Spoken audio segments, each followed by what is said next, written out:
Всем привет! На диагностику приехал автомобиль Kia Ceed. Жалобы, стук спереди.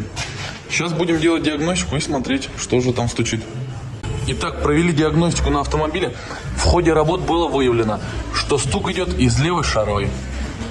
Вот она шаровая. Сейчас будем заказывать и менять. Так выглядит старая шаровая. Люфт со звуком, что и стучало при езде. Итак, шаровую поменяли. Сейчас будем ставить колесо и прокатимся на автомобиле, для того, чтобы послушать, что звуки посторонние ушли. На автомобиле прокатились, стуки пропали, клиент уезжает довольный.